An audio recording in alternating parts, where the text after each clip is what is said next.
کلیم ہے، اور میرا سوال یہ تھا کہ کبھی ایک دم سے ہم کو کوئی خوشبو سی محسوس ہوتی ہے، ایسا لگتا ہے جیسے خوشبو ایک دم سے آ گئی ہے، جبکہ خوشبو کہیں سے آ نہیں رہی ہوتی ہے، پر وہ ایک دم آنے لگتی ہے. تو ایسا ہوتا ہے کہ خوشبو ایک دم سے آ گئی، تو کیا کوئی مرنے والا ہم سے کچھ بات کہنے کی کوشش کر رہا ہے، یا ہمارا کوئی عزیز جو کہ مر گیا ہے ہمارے قریب ہے؟ ایسا اکثر لوگ کہتے ہیں ایک دم خوشبو آئے تو کوئی تمہارا مرنے والا تم سے بات کرنے کی کوشش کر رہا ہے، یا وہ ہم کو دیکھ رہا ہے. کیا ایسا ممکن ہے؟ شکریہ. کافی سارے سوالات اسی سے ریلیٹڈ ہیں کہ جو مرے ہیں تو وہ دوبارہ آ سکتے ہیں کہ نہیں، تو یہ سوال بھی اسی سے ریلیٹڈ ہے، تو آپ اس پر روشنی ڈالیں. جی ہاں، سورہ مومنون سورہ نمبر 23 کے آیت نمبر 100 میں اللہ تعالیٰ ارشاد فرما رہے ہیں وَمِن وَرَائِهِمْ بَرْزَخٌ إِلَىٰ يَوْمِ يُبْعَثُونَ، کہ مرنے کے بعد روحیں برزخ میں چلے جاتی ہیں اور قیامت قائم ہونے تک وہیں پر رہتی ہیں، وہاں پر آنے کا کوئی چانس نہیں ہے. اب رہا خبر میں جو آدمی ہوتا ہے زندہ والوں سے کیا کانٹیکٹ رہتا ہے یا نہیں رہتا ہے، اس کے کچھ کانٹیکٹ کے پروف ملتے ہیں بس. جیسے کہ جب ہم السلام علیکم اہل الدیار کہتے ہیں تو یہ سلام پہنچانے والا کون ہے؟ اللہ تعالیٰ. ہم ڈائریکٹ نہیں پہنچا سکتے. وما انت بمسمع من فی القبور، جو قبر کے اندر ہے تم نہیں سنا سکتے، لیکن اللہ تعالیٰ فرما رہے ہیں ان اللہ یسمع من یشاء، اللہ جس کو چاہے سنا سکتے ہیں. اسی لیے نبی اکرم صلی اللہ علیہ وسلم پر ہم سلامتی بھیجتے ہیں، صلات بھیجتے ہیں، ہم نہیں پہنچاتے، اللہ سبحانہ و تعالیٰ پہنچاتے ہیں. تو قبر سے کانٹیکٹ کا آپ نے اندازہ لگا لیا ہوگا. امام مالک رحمۃ اللہ علیہ نے ایک آدمی کو دیکھا کہ وہ نماز ہوتے ہی مسجد نبوی جا کر وہ سلام بھیجتا ہے، تو امام رحمۃ اللہ علیہ نے اس کو بلایا کہ تم نے نماز میں تو آلریڈی درود بھی بھیجا ہے، سلامتی بھیجی ہے.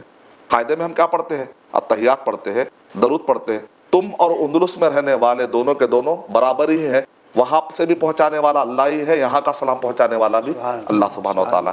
نبی اکرم صلی اللہ علیہ وسلم نے ارشاد فرمایا کہ جب دفن کر کے واپس جاتے ہیں تو یہ مردے کو، میت کو چلنے کے جو آواز ہوتے ہیں وہ آوازیں آتی ہیں. اس کی دلیل میں ہمیں ملتی ہے. ہم جب دعا کرتے ہیں تو قبر میں جیسے کہا کل غریق، ایک ڈوبنے والا جیسا تنکے کا سہارا ڈھونڈتا ہے، ویسا دعاؤں کے انتظار میں رہتے ہیں. تو دعا کا تعلق ہوا. گھما پھرا کے بعد تو آسانی سے بات سمجھ میں آ جانے والی بات تو یہی ہے، السلام علیکم اہل الدیار کریں وہ بھی دعا ہے، درود آپ بھیج رہے ہیں، سلامتی بھیج رہے ہیں وہ بھی دعا ہے، یا آپ مغفرت کی دعا کرتے ہیں، ثابت قدمی کی دعا کرتے ہیں. اتنا تعلق کی گنجائش ہے جو دلائل سے ثابت ہوتا. اس سے ہٹ کر وہ آ جاتے ہیں، ہمارے گھروں کو آتے ہیں، یا پھر وہ جیسا کہ ابھی بھائی نے کہا خوشبو ہے، اس کا مطلب میت ہمیں یاد کر رہی ہے. اس کی کوئی حقیقت یا کوئی دلیل نہیں ہے. دراصل جن کیا کرتے ہیں، کہیں نہ کہیں جا کر بدبو پیدا کر دیتے. اگر وہاں پر کوئی ریزن نہیں ہو، خوشبو آپ چیک کر لیے پوری طرح سے، اس کے باوجود بھی بدبو آ رہی ہو یا کچھ خوشبو آ رہی ہو، تو یہ جنوں کی طرف سے پازیبل ہے. جن چاہتے ہیں کہ انسان کو کہیں نہ کہیں سے شک و شبہات شکوں میں ڈالیں، کیونکہ ان کو بہت اچھا لگتا ہے ستانا. انسان کیونکہ اشرف المخلوقات کو ستائیں گے. ایک دبلا آدمی سے پہلوان اچانک ڈرنے لگے تو دبلے آدمی کو اندر ہی اندر مزہ آتا ہے کہ دیکھو کیسے کیسے پہلوان مجھ سے ڈر رہے ہیں. جی. یہ ایک طریقہ ہے. تو جن ہمیشہ سے کوشش کرتے ہیں کہ انسانوں کو اپنے قبضے میں رکھے، ان کو ڈرا کر رکھے. اس لیے دو طریقے سے جو علماء کرام اسی لیے اس کا جواب کیا دیتے ہیں، بعض اوقات بھائی شرک کرنے سے بھی علاج ہو رہا ہے، بعض لوگوں کو بت پرستی کرنے کی وجہ سے بھی تو علاج ہو رہا ہے، پھر آپ اس کے بارے میں کیا کہیں گے؟ تو اس کا جواب قرآن مجید میں اللہ تعالیٰ سورہ نساء میں دے رہے ہیں وَيُرِيدُ الشَّيْطَانُ وَيُضِلَّهُمْ ضَلَالًا بَعِيدًا. یہ سب جن اور شیطان ستاتے کیوں ہیں؟ تاکہ انسان کو گمراہی میں ڈال دے. الٹیمیٹ مقصد تو ان کا وہی ہے. اب مان لیجئے جو لوگ شرک کرنے کے باوجود بھی ان کو بظاہر ان کے مسائل حل ہو رہے ہیں. بعض لوگ بولتے ہیں بھائی میں فلاں جگہ پر گیا تھا، مجھے ہیلنگ ہو گئی، ہیلنگ ٹچ ملا. تو لوگ ہم سے پوچھتے ہیں اگر وہ چیز غلط ہے تو پھر شفا کیوں ملی؟ ایسا کیسا ہو گیا؟ تو اس کے دو تین جوابات ہیں. پہلا جواب یہ ہے وہاں پر جو کچھ بھی ان کو ملا، اصل میں جو شیطان ان کو ستا رہا تھا، جن ستا رہا تھا، چاہ رہے تھے. تو شیطان کیا چاہ رہا تھا؟ بندہ جا کر شرک کرے. جب بندہ آلریڈی شرک کے راستے پہ پہنچ گیا تو وہاں سے نکل گئے، کیونکہ ان کا مقصد کیا تھا؟ شرک تک پہنچانا. تو جیسے وہ نکل گیا اس کے جسم سے، وہ سمجھتا ہے کہ تو عقیدہ پختہ ہو اس کا عقیدہ پختہ ہو گیا. ایک تو عقیدہ پختہ ہو گیا، اور اس کے دماغ میں کیا بیٹھ گیا کہ یہاں سے مجھے شفا ملے گی. اور شیطان کے آنے کا مقصد کیا تھا؟ بھٹکانا. جب وہ بھٹک چکا اچھے طریقے سے، اب وہاں رہنے کا فائدہ کیا؟ وہ دوسرے کسٹمر کو پکڑے گا. بالکل. ایک طریقہ حل کرنے کا یہ ہے. مثال طور پہ اگر کوئی ہمارے گھر پر قبضہ کر لے تو اس کو بھگانے کے دو طریقے.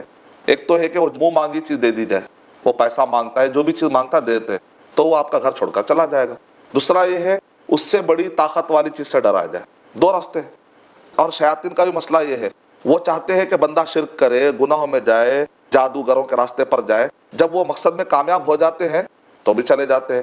یا پھر ان سے بڑی طاقت کو لا کر ڈرانا پڑے گا. وہ طاقت ہے قرآن مجید.